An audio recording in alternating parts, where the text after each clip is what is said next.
ఆంధ్ర తెలంగాణలో తక్కువ ఫీజులతో high quality results ఇస్తున్న ఏకైక సంస్థ తిరుమల్ ఐఏఎస్ ఇన్స్టిట్యూట్. పూర్వకాలంలో రాజులు, ధనికులు బంగారు ఆభరణాలు, వజ్ర వైడూర్యాలు వంటి విలువైన సంపదను కాపాడుకునేందుకు దేవాలయాల భూగర్భాల్లో భద్రపరిచేవారు.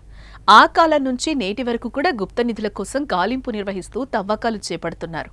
తాజాగా మహబూబాబాద్ జిల్లా కంబాలపల్లి గ్రామంలో శ్రీ రాజరాజేశ్వరి దేవాలయంలో గుప్త నిధుల కోసం ఏకంగా గర్భగుడిలోని గోడలకు డ్రిల్లింగ్ మిషన్ ద్వారా రంధ్రాలు చేసి గుప్త నిధులు తవ్వకాలు చేపట్టారు. ఆలయ అర్చకుడు రోజు మాదిరిగానే శనివారం రాత్రి స్వామివారికి ధూపదీప నైవేద్యాలు సమర్పించి అనంతరం ఆలయానికి తాళాలు వేసి ఇంటికి వెళ్లి మరుసటి రోజు ఉగాది పండుగ వేళ ఆలయానికొచ్చి చూడగా ఆలయ గర్భగుడి గోడలకు డ్రిల్లింగ్ మిషన్తో రంధ్రాలు చేసి గుప్త నిధుల కోసం తవ్వకాలు జరిపారని అనుమానం వ్యక్తం చేశారు.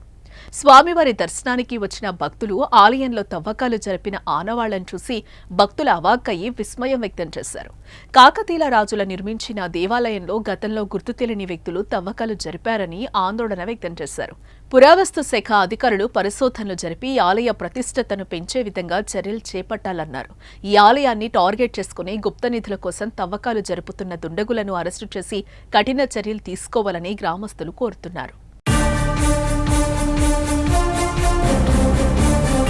గతంలో కూడా ఒక 2-3 సార్లు ఇలా జరిగిందండి. గుప్త నిధుల కోసం శివాలయాన్ని ఇప్పుడు బయట నుంచి చేశారు. గతంలో ఇప్పుడు గుడికి కొంతమంది దాతలు వచ్చి ఇలా కొన్ని చేయడం వల్ల కొంత సేఫ్టీ ఏర్పడది. ఇది లేకముందు కూడా ఏం చేశారంటే లోపలికి వచ్చి శివాలయంలోని మొత్తం విగ్రహం కింద కూడా మొత్తం తవ్వి దాదాపు ఒక 5 అడుగుల లోతు తవ్వి అందులో ఉన్న గుప్త నిధులు కూడా ఒకరిద్దరు తీసుకుపోయినట్టుగా గతంలో వచ్చి అందరికి కూడా తెలిసిన విషయం. అది చేసిన తర్వాత కొంచెం చాలా మంది భక్తులు ముందుకొచ్చి కొన్ని సహాయ సహకారాలు అందించి దీనికి ఏర్పాట్లు చేయడం జరిగింది. చేసిన తర్వాత కూడా తాళాలు పగలగొట్టి గంటలు ఎత్తుకెళ్ళడం, ఉండీలు ఎత్తుకెళ్ళడం ఇలాంటివి జరిగినాయి. ఉదయం నేను గుడికి వచ్చి రోజు ఊడ్చి కడుగుతాను. కడిగే సమయంలో నేను చూశాను, మామూలుగా గోడ పైన పెయింట్ లేసింది అనుకున్నాను ఫస్ట్. తర్వాత కింద రాళ్ళను చూసి పైకి చూడగా రాళ్ళు హోల్స్ పెట్టున్నవి. తర్వాత ఊర్లో గ్రామస్తులు వచ్చినప్పుడు ఇంక వాళ్ళకి చెప్పి ఫోటో తీసి గ్రామంలో ఉన్నది అందరికీ ఒక గ్రూప్ ఉంది, ఆ గ్రూప్లో ఫోటోలు పెట్టి చేశాను. అప్పుడు గ్రామంలో ఉన్న వాళ్ళందరూ వచ్చి ఈ యొక్క న్యూస్ వాళ్ళకి, పోలీస్ వాళ్ళకి ఫోన్ చేసి ఇలా చెప్పారు.